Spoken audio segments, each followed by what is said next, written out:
and Cailin for Double Talk, and today we're talking about a classic movie that was just remade this year, and we saw it in theaters yesterday. The Lion King. It was originally a highly successful, instantly iconic animated movie released by Disney in 1994, and we totally grew up with it. We watched it with our dad every single Saturday. I think when we were little, we understood what was going on. The uncle killed the dad. I'm sure I understood the basic general concept. And I knew it was sad, but to watch it now as an adult, it was so emotional. Yeah. People have done a side-by-side comparison of the 1994 it's animated almost word version. for word. And I think that really speaks to how great the classic original movie was, because when they do remake in 2019, a lot of times they're tempted to write the dialogue or make things a little bit more modern and more relevant. Mm-hmm. The fact that they felt like it would be just as good, just doing almost word for word in the remake, I think that's amazing and really speaks to how great the classic was. I mean, we aren't big on 3D movies. I think in a way, we don't ever see them. Yeah, in a way, I think sometimes it does distract from the movie, but this, just because of the amazing CGI and graphics and everything like that, I really think that it really added to it, seeing it in 3D. And the part where Simba loses a piece of hair and it flies all over the place, and then Rafiki ends up finding it and says, "Simba is still alive." Mm. It just seems so real. Our dad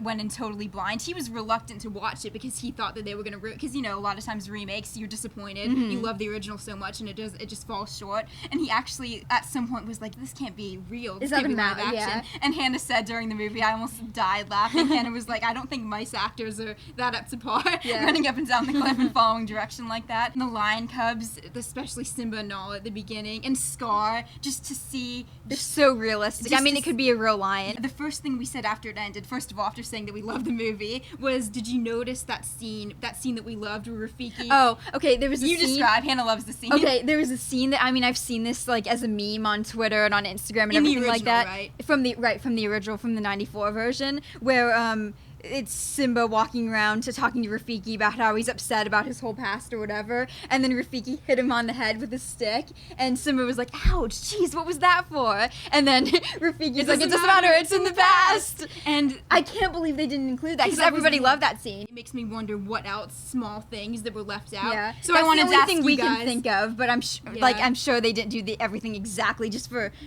time. Because I'm sure because they had such good CGI, they added some things too, saying, "Well, now we could do this." Mm-hmm. Billy Eichner and Seth Rogen as Timon and Pumbaa was absolutely what this movie, after those sad scenes where Mufasa dies and everything like that. It's not a spoiler because everybody knows that. But after those scenes, we were just so upset and so upsetting. It's amazing and an amazing story, but you're also upset. I mean, when Pumbaa just comes, you see him coming through, and Timon's flying up on his back. You're just yes, I need this. Yeah, Timon and Pumbaa really are. They must have been very deliberately the comic relief. Yeah, when Simba said to Timon and Pumbaa when they first met that he's upset about something that happened in his past and he made a big mistake.